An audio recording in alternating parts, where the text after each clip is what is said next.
All right, ladies and gentlemen, and thank you for tuning in to Bali Unplugged podcast. Today's episode is sponsored by BaliPropertyFinanced.com, where we reduce the barriers to entry so you can own your own first property business in Bali safely and securely.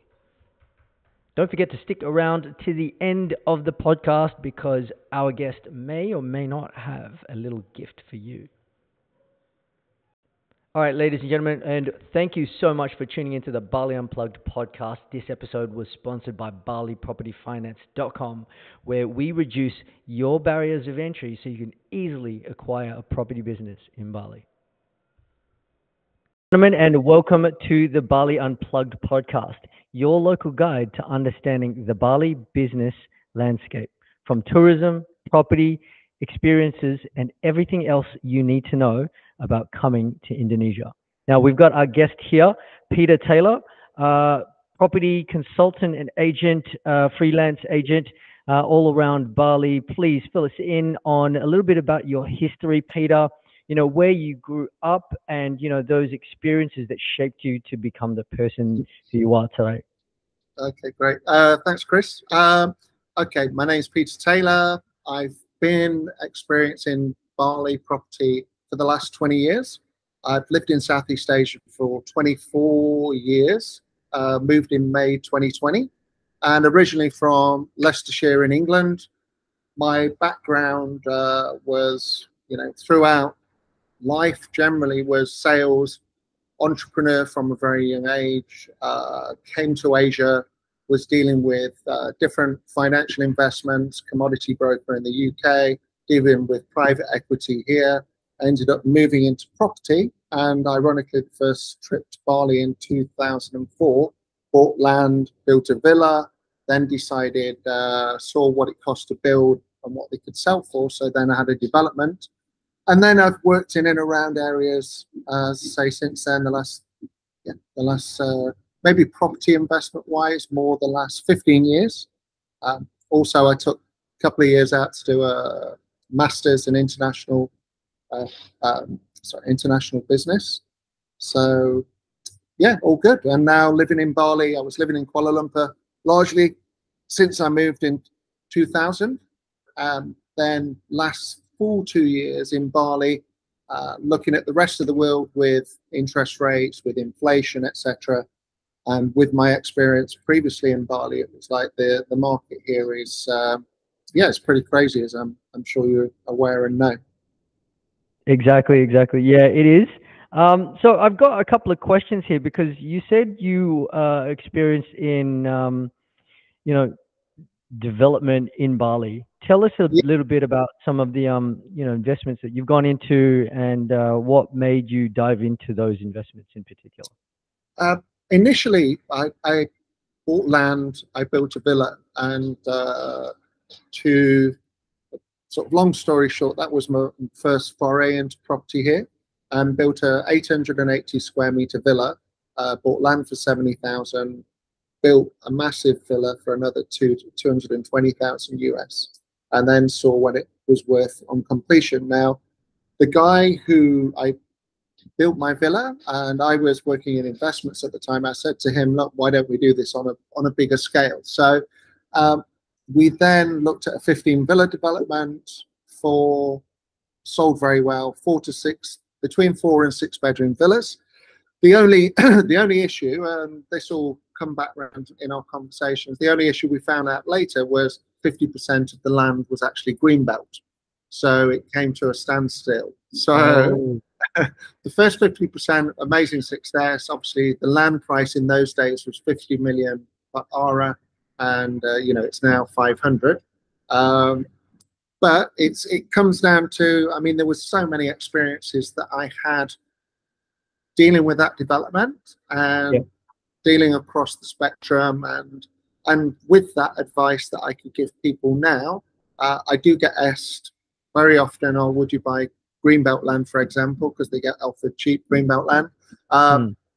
You know, my land, fortunately, is now been rezoned last year to tourism, but that's you know, that's so is So on. for the viewers at home, right, who don't understand the the terminology, break down this greenbelt land term that you're using. Yeah, you've got different. There's different land zoning in Bali. So with tourism, you can build anything and everything. You can build on, pretty much wall to wall, the complete land. You can operate business premises. You can operate hotels, different commercial establishments. But when if you're looking at residential land, where depending on the regency, you will have restrictions of whether you can do daily rents and so on.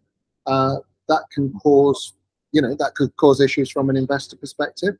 Or you've got what is greenbelt land, which is essentially protected land, where you can, they say, build on 10% of the land. Some people do ignore these rules, but again, if you want to, all I'd say to people considering investing in Bali is do it, say, with the right people, but also, if you cut corners, if you take chances are it will come back and bite you. So, it's better off doing things the right way, even though maybe 80% of people do them, sailing close to the wind. Yeah, nice. Pete, I want to take us back to, the moment before you decided to move to Bali. Was that the only option on the table, or did you have other places that you were looking at? And then what made you finally decide, okay, yeah, Bali's the place I'm going to go to? This is for in the last couple of years, do you mean? Or yeah, okay. At that standpoint, I mean, I still I had my own property investment business that dealt mainly with the UK property market. Now, with the UK, you've got Brexit, you have, interest rates, you have inflation, you have, geopolitical concerns, you have a threat of, recession. So from an investment perspective, it doesn't really add up at the moment. So I was, frustrated with that. I was looking at different areas. I was looking at cryptography. I did a course with London School of Economics in cryptography and tokenization. I was looking at sort of different areas. Now, it was only, I came on holiday to Bali, and I met up with Eugene at Harcourts, which is one of the companies I work closely with. They've got, listing 700 properties, and I sort of had a meetup with him. I've remained in contact ever since I had my own development, and just said, look, how's the market in Bali? And whereas I guess, most investors, property investors, of which it's, as we all know, a very solid investment, they were all, it was a case of, well, let's wait and see, let's have a look what happens. The market's not looking strong. This is for UK. With Bali, on the other hand, Bali was like, it is still going crazy. So from Bali, if you look at the UK, if you look at Australia, if you look at even Malaysia, that I've got great experience of, it's very difficult to get the yields these days. And all these markets that have historically done well, it's largely on the basis of appreciation. So when you've got a situation like that, and appreciation prices are looking to be, running out of steam, then you look at the Bali market. The Bali market is nuts, but it's in a great way. Obviously, there's better places to buy than others. There's growth markets. There's, it doesn't mean just investing in Bali will mean you're going to have great rental returns and everything. But genuinely, you've got developers that are, making 2x on their developments. So they're doubling the money on developments. In Australia, the margin for developers is more like 20% and squeezing, even though the prices are crazy. Again, with the UK, with Malaysia, there's always question marks over oversupply as well. I mean, you have got a strong rental market in the UK, which is why I do keep my eye out for the UK, because there's the other side of the coin where people can't afford deposits to buy the properties. However, coming back to say Bali, you've got, developers are 2xing. You've got people that are can buy a turnkey investment in a good area 4 different budgets, and they can, you know, realistically certainly should be looking at double-figure yields. You've also got the point of, you know, it's a low price point compared to, you know, more developed markets, and you get a lot, you know, you do get a lot more for your money. If people want buy apartments, if they want, you know, stress-free investment, if they want to build, if, you know, there's options all here, but they're all, you know, the reason it is buzzing as a market, I think it's probably one of the few places in the world, it's certainly the one I only know of, where you can get these, you know, crazy yields. But I think there's, you know, there's a perception, yeah, Indonesia is going to be riskier than Australia. It's riskier than the UK. But at the same time, from a risk point of view, that risk, I would say, is marginal against the rewards. They are very pro-tourism. And obviously from, you know, if you look at COVID and how it affected an island like Bali, it was, you know, it was brought to its knees. So from that perspective, they really appreciate investment. They appreciate tourism. They appreciate, you know, what it brings to their day-to-day lives, and you know, the Balinese as well. Through, you can buy land leasehold or freehold, but if they're buying leasehold, you know, you're putting wealth into the family as well. There's a lot of employment. It's generally, you know, it can be a win-win-win situation. Yeah, beautiful. So it's interesting that you bring up the topic of COVID, because a lot of the times people generally would start to ask this kind of question: what is the safety mechanism if another pandemic basically comes out again? And, you know, what are people doing to basically secure their income? Like, do you see that there's a large enough market to support local tourism? Yeah. Or even just long-term rents in the middle-class Indonesian market? Sure. I guess, like, okay, judging, you know, God forbid there's ever another situation where we have another COVID, and obviously there's, you know, Bali, from my understanding, kind of carried on. Yes, there was restrictions and so on, but there was a lot of people living here. My own villa I just renovated, so I didn't let it out. But there was certainly a market where I could have kept it ticking over, but I didn't want to take a long-term low-ball rent at that time. The relative running costs of a villa are very low. So, you know, I'd hate to think we could ever be in that situation again, because it affected so many people on so many different levels. But I think, yeah, there's a rental market. There's a long-term rental market. There's so many more people living here now.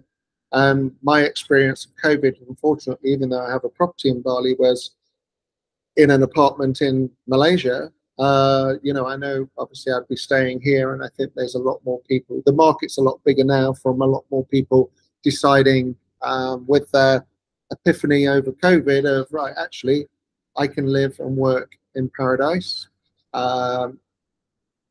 COVID did teach us that we can work online, we can work remotely.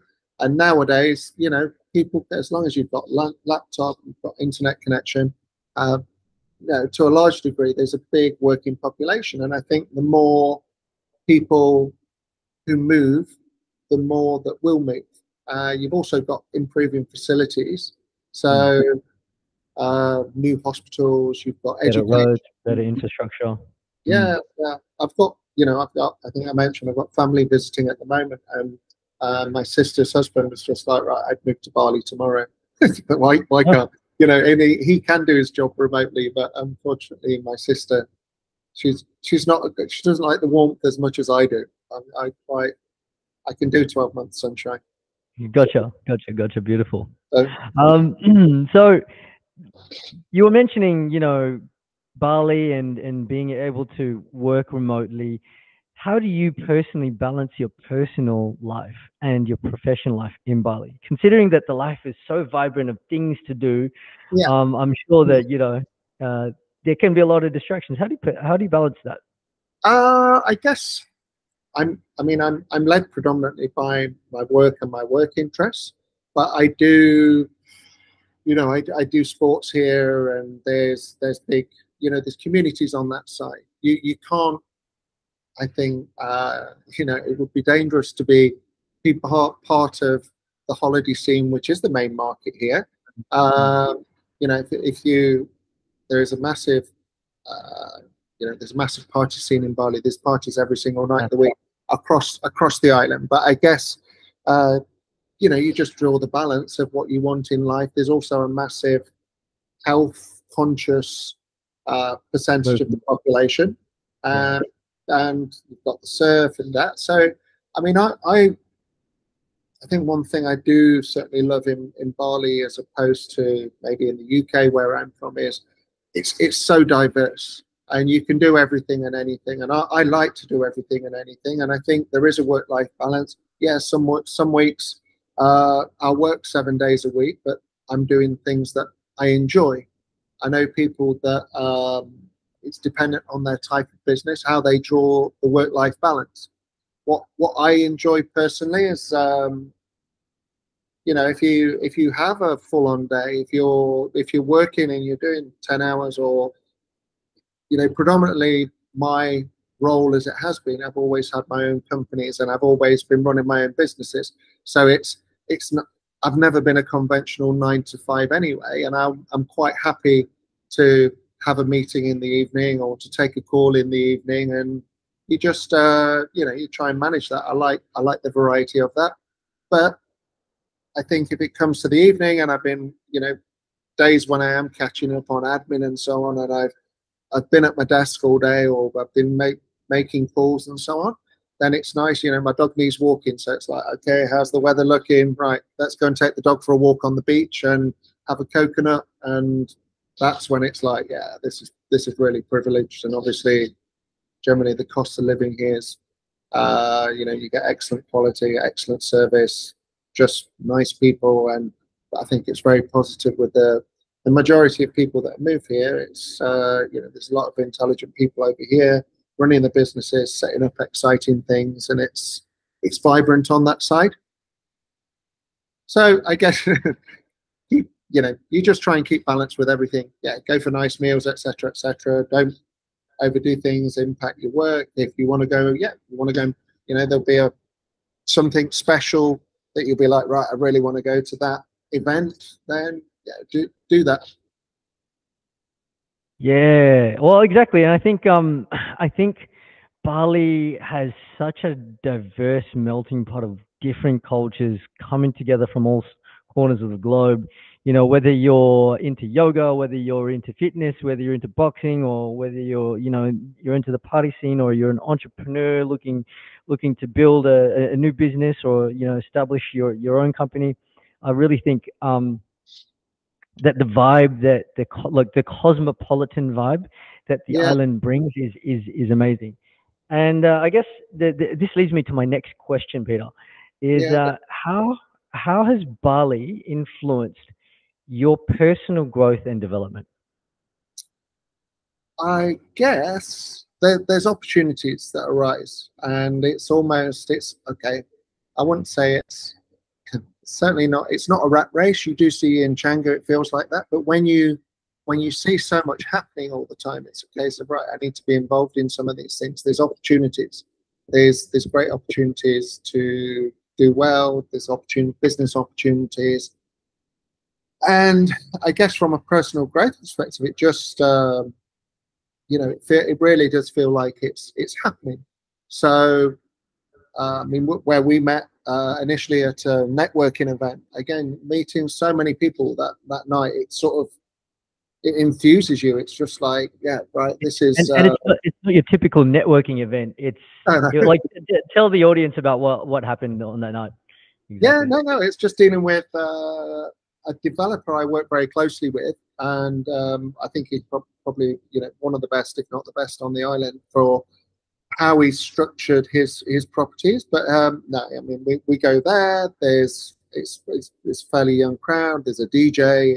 It's the mansion that he's built, and it's if you like, the flagship of his development. So with that, we met a lot of different people working around property, a lot of different people from different sectors, and yeah, it was good fun. I mean, it was Friday evening, and then yeah, just mingled, met some Yeah. very interesting people, I, including your good I self. think the night was a absolute success, and it was a very strange thing, especially for someone who would come into Bali and be like, okay, I'll go to one of these networking events, and then Yeah, it's basically an open house. It's a party, but it's business, and it's that nice balance of like, okay, we can enjoy our business life too, you know. yeah, And I guess the next question, right? This is going to go off on a little tangent, right? yeah, Can you definitely. share to me an experience where you've had to adapt to a cultural difference in Bali? Uh, I'm I love the culture in Bali, and I think that's what makes the place so special. And I genuinely mean this, and various conversations I've had, even in the last couple of days. A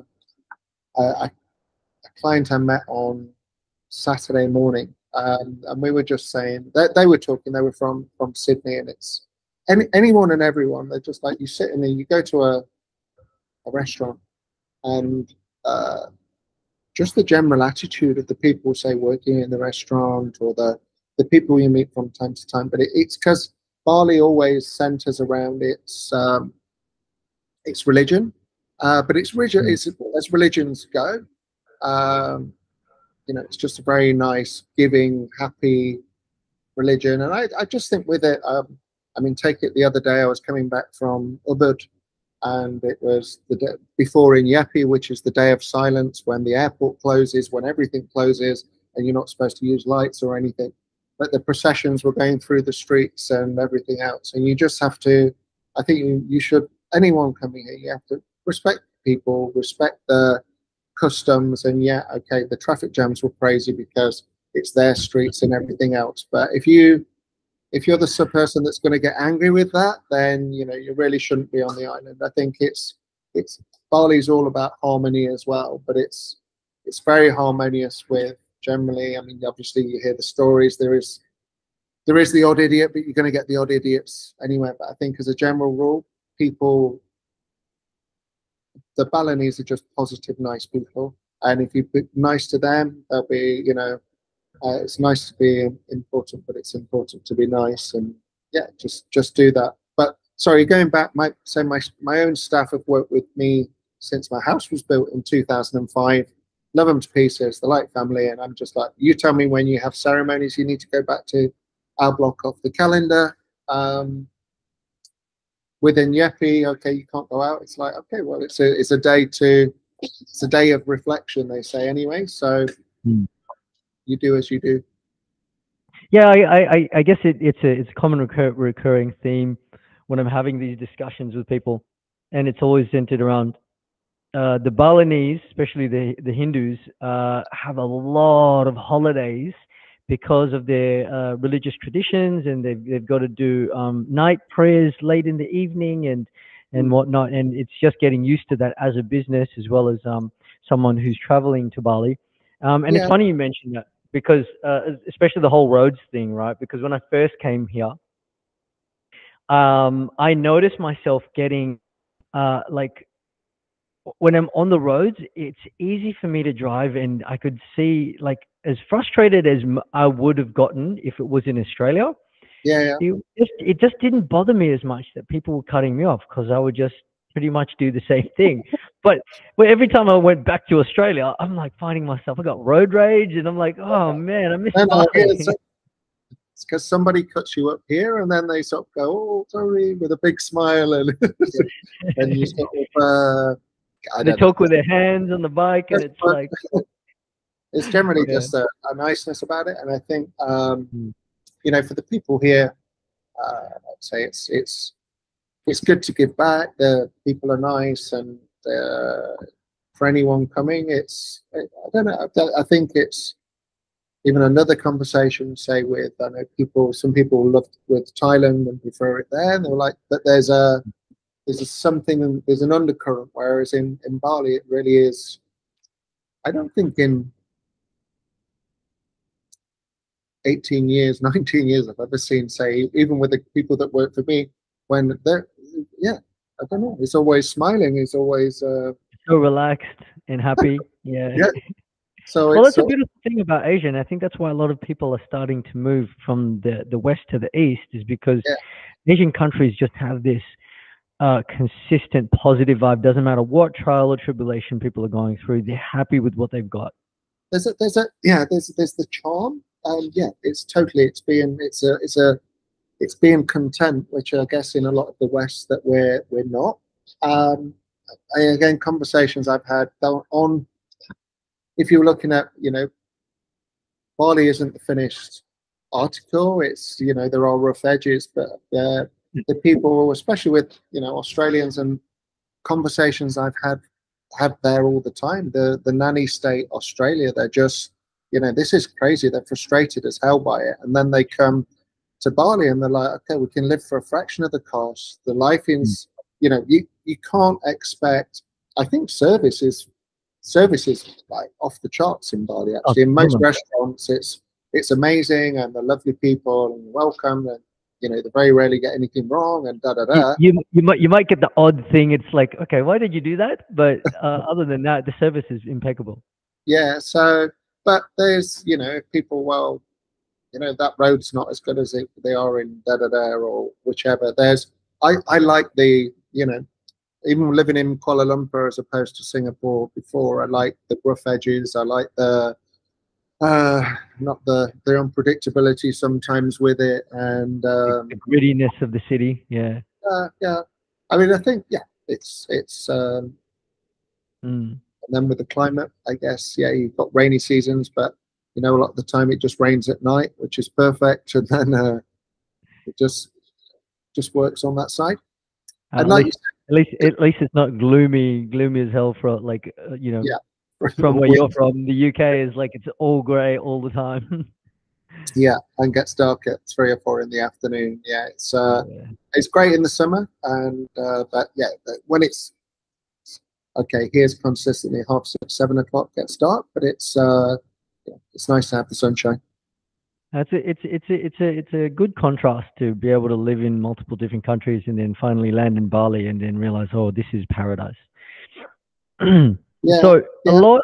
I still enjoy to go. I think if you were looking, say, when I first came to Bali 20 years ago, then there was, I had friends living here, and they were saying at the time that you can get a bit of island syndrome, or you needed to get out every few months, or go to Singapore or Kuala Lumpur to get your city fix.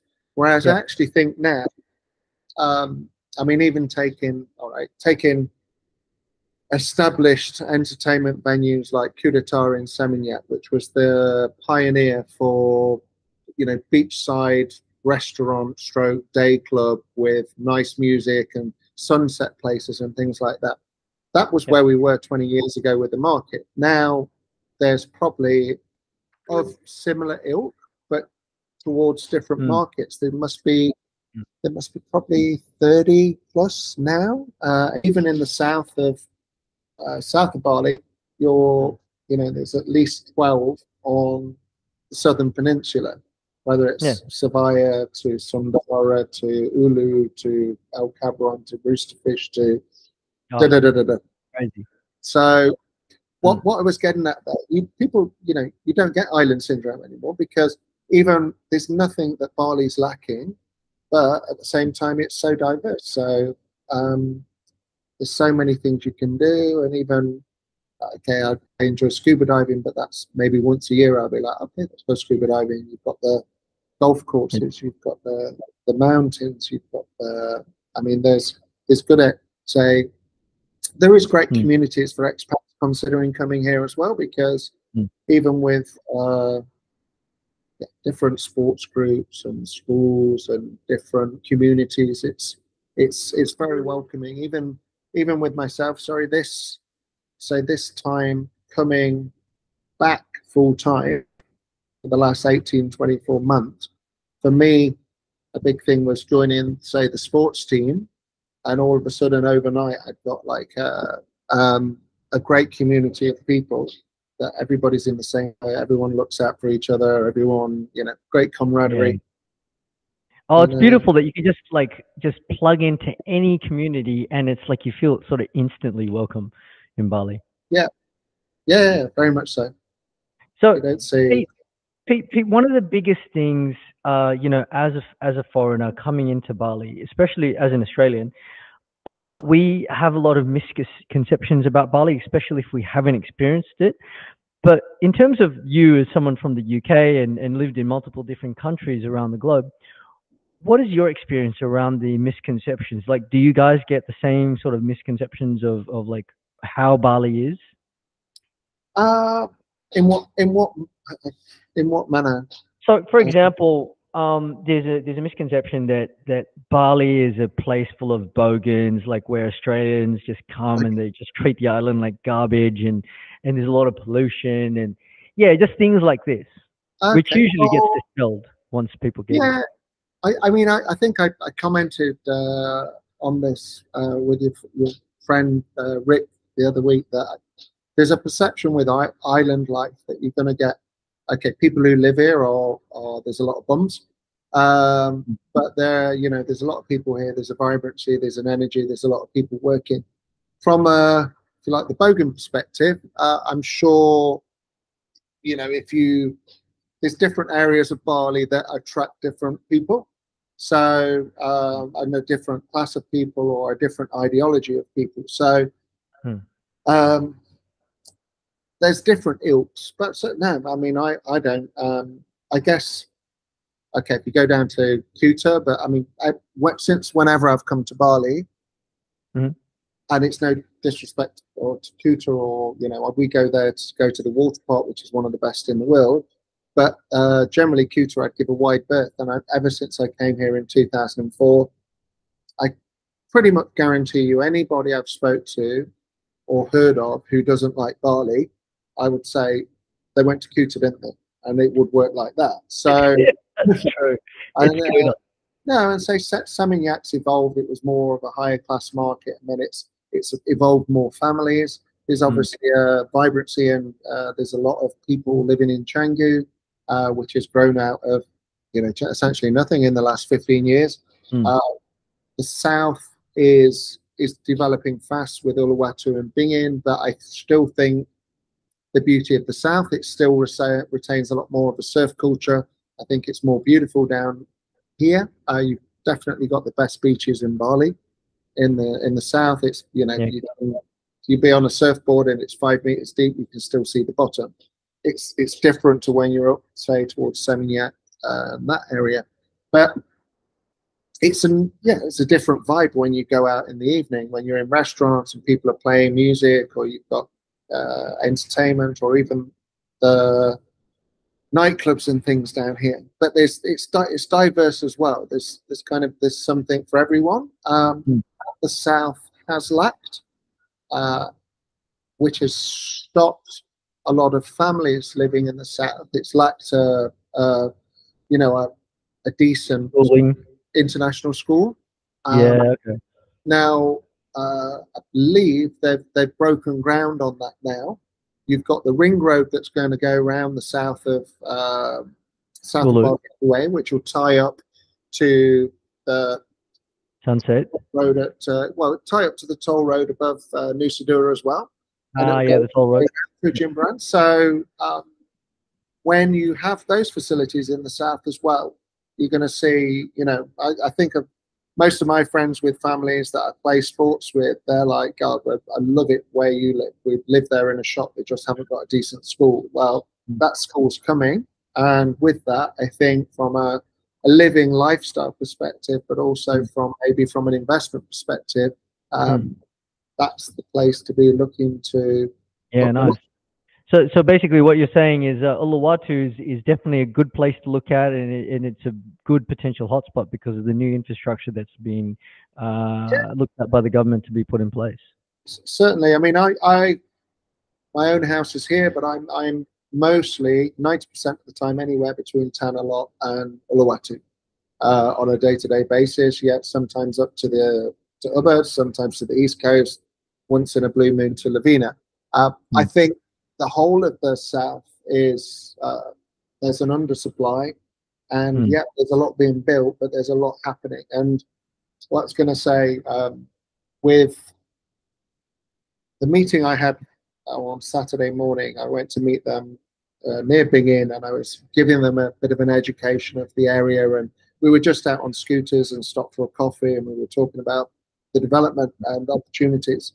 And from the going on the motorbike between, say, take it from where I am to Uluwatu, there's 4 restaurants, stroke, I don't know whether they're bars or restaurants that are close to opening that weren't there when, they weren't there when I was last on that road a month ago. So it isn't going crazy, and the establishments that are opening are fantastic restaurants, great food at, decent prices and stuff, but it's just momentum. And when somewhere's getting momentum, it's like, maybe I still think Canggu is a good investment, and you can still get 10% plus yields, but you've got choice. So if you have a choice of 5 or 10 different places, which one should I invest in? This is the one to invest in because it's proximity to the beach, etc., etc., etc. Right price point, right developer. With Uluwatu Bingin, same of course goes. They're not all going to be brilliant, but there's momentum. So if you can get a place with a nice view at a good price, or maybe decent land at a fairly good price, then it's the opportunities. That's where I'd be putting my money more than there, but they both win. So I'm getting a sense of, in terms of development, Uluwatu is good because you're land banking in an area that's not priced already out of the market. Whereas if you're looking at places like Canggu, that's more for like people who want to do more of like business stuff already, like restaurants, because the margin of the price points of the food there in Canggu is a lot higher than it would be in, let's say, Uluwatu. So therefore, you could have like a lot higher profit margin. There's land price in Uluwatu and Bingin itself has already gone up as well. So land prices, even in the last year, have probably more than doubled. I heard it's much more. It's almost on par with Australia. Well, Western Australia at least. Really?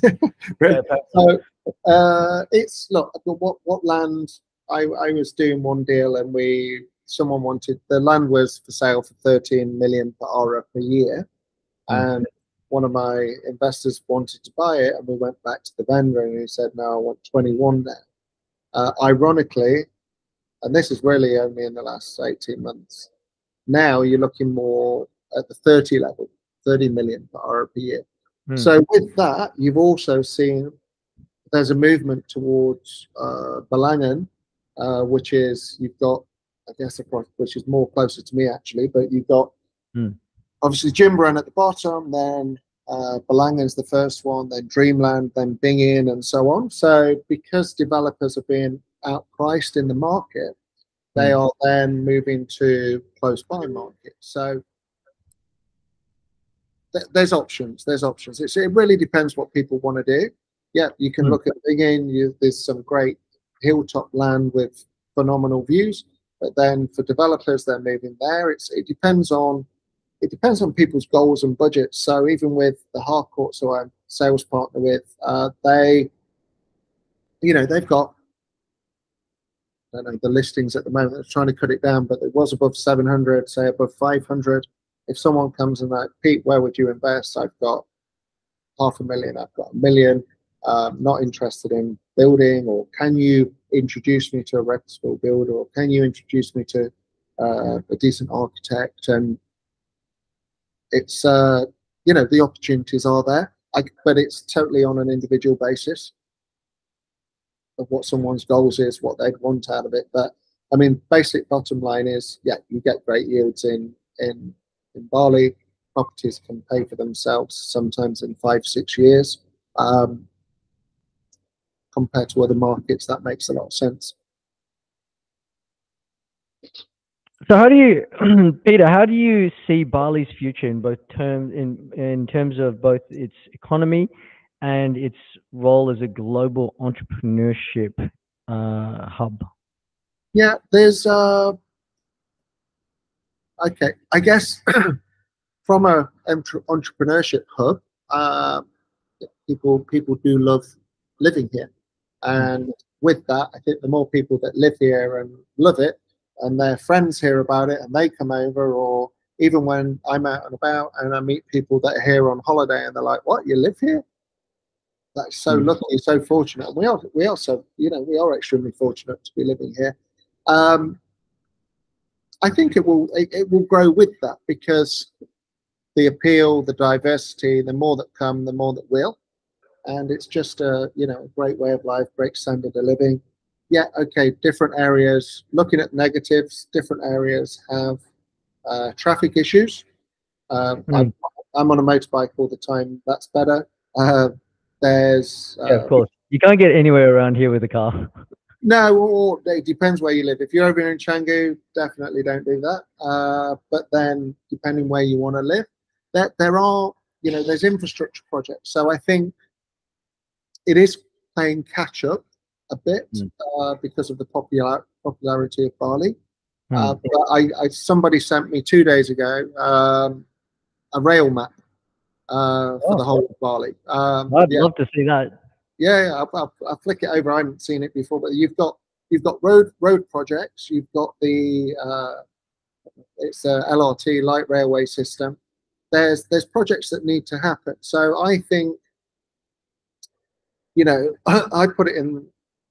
I'm kind of in this perspective. So if you look at and funnily enough, it was compared to this 15 years ago when I came here. But if you compare it with, say, like Hawaii. I think that Bali currently is still fairly early in its cycle of growth and development. So with that in mind, yeah, okay, if you look at, I was very fortunate when I bought land in 2004. The price was for my house was 72 million per hour. For my project, that was freehold. For my project, it was 48 and 52. Now it's 10 times that. But this is, essentially it's still 20 years ago. So time has passed. But so when people are saying, "Oh, prices are high, is there going to be a correction?" I don't think there is. It's almost like, you're seeing when Bitcoin was at $400, and then you've got people cashing out at 10,000 and buying Ferraris and Lamborghinis with personal number plates. Well, they must be kicking themselves now when it's at 70. It's 70 plus, and I know people, again, I mean, I'm not jumping into Bitcoin at these levels, but in reality, the plan, and it's all gone to plan so far, is it's going to be worth $1 million a coin one day. So maybe we'll look back on this podcast and be like, damn it, why didn't we buy then? Yeah, today's price isn't yesterday's price, and it's not going to be tomorrow's price. So no, exactly. So I think as Bali develops, and they've got like restrictions on height and so on, and I hope it's not. I really hope it's not overdeveloped. But what I mean by it's early in the cycle, I mean there's going to be a high quality, and it's all down to infrastructure and schools, and then why not? I mean there's still a lot there. It's just things like, some things do need to be managed better, such as the refuse and recycling and things like that. It needs to become first world, but also with these things, you'll pay first world prices. So exactly. It's just good if it developed well. We had the medical care, which we do have now. The medical tourism zone, more of that, more education. And I think it's still early in the cycle. And for someone considering investing here, if you can have an investment in a villa that can return you double figures and you can use it yourself, and of course, compared to like Europe or elsewhere, it's got it's got a year-round rental market, then ticks a lot of boxes. I'm going to pull up the. I think I found the I found the railway map, the one that you're talking about. Is Yeah. this the one you're talking about? Uh, Basically. no, it's actually just scan down a little. Can you just bring it so you feel the north of Bali? Okay. Yeah, yeah, yeah. I think this is the one I was sent on WhatsApp. So, I mean, okay, it's a concept now, and but it'll be, it would be amazing if it happened. And I think, Oh. I see here this part here in Bali, right? uh, When I did take it, I took a trip down to Jemba, yeah, and the people at the port were basically there's like a monster at the bottom of the sea, kind of like your so to speak, kind of like Loch Ness monster. okay, And yeah, well, I think it's really the locals aren't happy about the idea of having a railway line across yeah, here because it's going to destroy the infrastructure here in terms of like all the people who are working on the ports yeah. to bring it back and forward. But I guess that would still introduce a lot of work to here because of the railway line. In fact, it would I think, probably be more beneficial. yeah, I'd not heard about that. And I'm a little surprised because there's also where you are now, sort of where your cursor is, Yeah, well, yeah, where your cursor was, sort of down towards the bottom of here where it joins Denpasar. I mean, there's a major, so from the brown and the black line, this further right up, here. yeah, yeah, from there up to Gianyar, Yeah, sorry, up to where you catch the ferry for Java. yeah. There's a major road being built between that area. So Oh, it's like an extension of Gaza Sabroto, but it's going off to the west. yeah, Is what you're saying. yeah. So I'm Um, really surprised with that. But again, it's the first I'd heard of the railway. But if they can, yeah. in Asia they do tend to sometimes just do things and get it Mm. done. So if there was, for example, a high-speed train from uh, Jakarta to Bali. To Jakarta's them. still quite. Bearing in mind that if you're driving from Jakarta to that port to come to Mm. Bali, is I can't remember whether it's a good 12 hours drive or something. It's Oh, just it's ridiculous. Oh, I think it's a little bit more to Jakarta because yeah, it's about almost 8 to 12 hours to just East Jemba, which is yeah, the east of Bali. But then again, I think they do have a train that goes all the way down to Sembawang, I believe, yeah. Okay, Surabaya. yeah, I think that's where it ends. okay. I'm Yeah. not entirely sure on that, but I think with when I did my project in 2008, international tourism at that time there was 1.4 million visitors to Bali, Mm. and then they said they were looking at breaking 2 million. Okay, so this is going back to 2008, and everyone at that point was like, "Wow, 2 million international tourists," Mm. and I think the figure, I don't know what the figure is today, but pre-COVID, the number of tourists is like 6.5 million or something like that, international tourists per year. Mm. Plus, you've got all the domestic tourists as well, which obviously is increased with, low-cost airlines, of which there are a number in Indonesia, and everybody loves to go to Bali. For the Australian market, I mean, as you know, coming from there, it's just like the price. You go out for breakfast with a few friends or something. What you pay hundreds and hundreds of dollars, and you can afford to go for breakfast here and have your eggs benny and your coffee and a juice and another juice, and you still pay 10 or 15 Aussie dollars or something, even Oh, though it's great. I wouldn't live anywhere else in the world because like every time I go back to Australia, I'm just gobsmacked at like the prices. Like it's like $30 to $50 is for a single meal in Australia. yeah, It's yeah, it's, sure. it's relentless. Yeah. So finally, Pete, what advice would you give? What would be the ultimate advice that you would give someone who's looking to start a business or property in Bali? Okay. With regard to starting a business, setting up a PMA, setting up a local company is it's a very simple process. It's simple because there's agencies that do it, and it costs a couple of $1,000s to do it. If you're looking at property in Bali, then like with anything, there's there's good and bad developers out there. There's good and bad quality. There's so many variables that can come into it. So all I'd say on that is, okay, I'd be happy to and open to pretty much discuss with anyone and share my experiences, or share, you know, my background. Even if your goal is investment, my background is investment. So if I had a spare 5 million knocking about now, I know exactly which properties I would buy, but I've got access to over 500. So there's 3 or 4. If someone decides to develop themselves, develop a property, so buy land, just, first of all, with the land, make sure you do the proper due diligence, that it's got the access, that it's the rightful owner on, there's the certificate, etc., etc., etc. If something looks too good to be true, then it generally is. When it comes to building, to actual construction, if you're constructing a villa and you put it out to tender, then you're going to get a big variance in the build cost or the build quote that you get.